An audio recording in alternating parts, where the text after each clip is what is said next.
What's up, guys? Today we're going to be talking about post-production sound replacement and how you can do the unthinkable and fix it in post.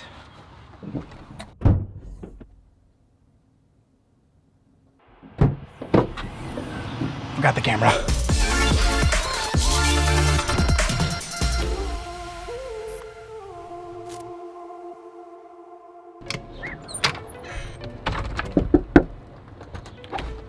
Welcome to MTV Cribs. What's up? Guys, this is my buddy Keith. Hi, everybody. The people. Are we going back? Yeah, we're gonna go to the studio. It's where the magic is made. And when I say magic, I mean, I just cry. So, Jake, what did you want to discuss today? Okay, so Cole.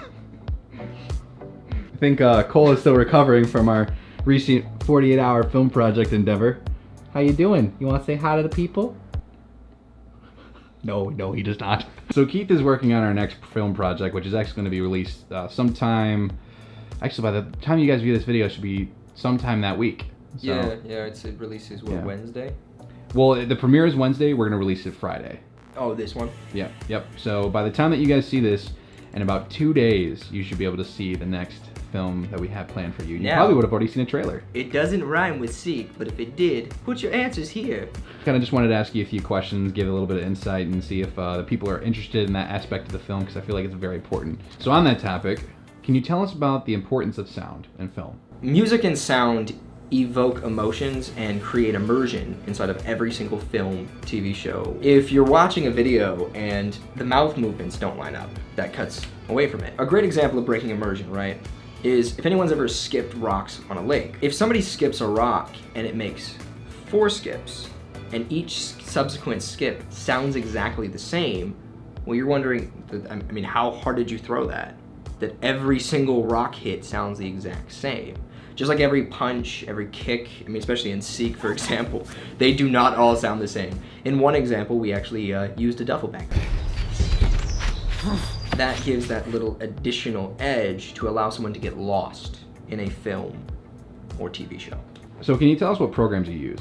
Yes, so my digital audio workstation is Cubase 5. When I went to school for it, I was Pro Tools certified.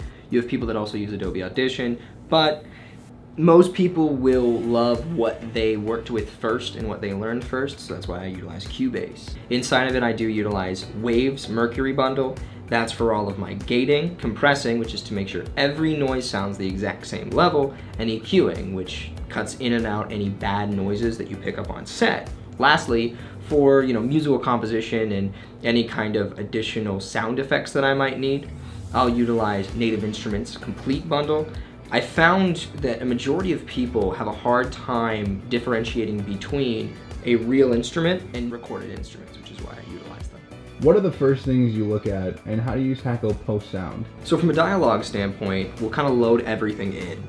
We want to look and see if there's any peaks, so very high and loud noises that could be, essentially distorting. A sound can only go into a microphone so loud before the mic is just overloaded and just kind of shreds that sound to pieces. We also want to look for what the lowest sound is. Whenever you're, as I mentioned earlier, utilizing a compressor, you're going to need to make the loudest sound and the softest sound meet somewhere in the middle and sound the exact same to the human ear. So I want to make sure that 1, I need that low sound, or 2, I really need that loud sound. Because if that loud sound, for example, is dialogue, we might have to unfortunately make a note of it for ADR later on. I think it's a perfect segue into our next question, which is, what is ADR? Automated dialogue replacement is used from Hollywood to independent filmmakers to the world over when it comes towards digital media. To quote our great leader, Jacob Cipriano Mendez, God, I hope he uses that. Bad ADR sounds or looks like a bad kung fu movie, right?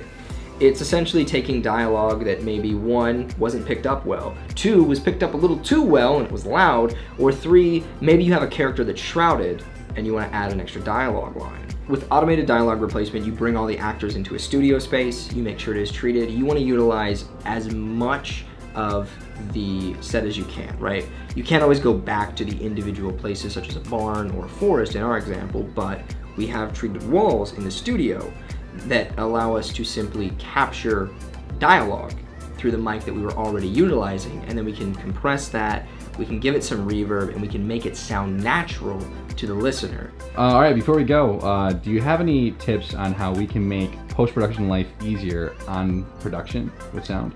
Yeah, at the point when you see this, as we stated, that new movie should be close to being out, one of the things that I wish we had done on it was get the sound of the room that we were in. That's simply just setting the mic up, letting it go for about 15 to 20 seconds, and what you can do with that is you can get what's called a noise profile.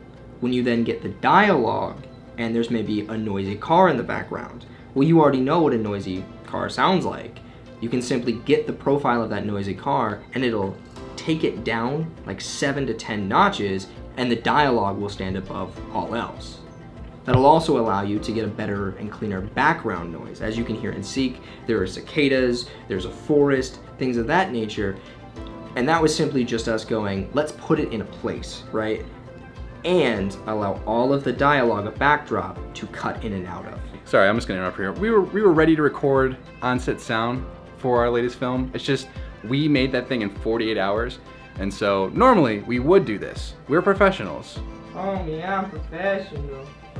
I knew he was gonna say that, that's why I stopped. Always make time for a room tone, super important. I can definitely attest to that, so important.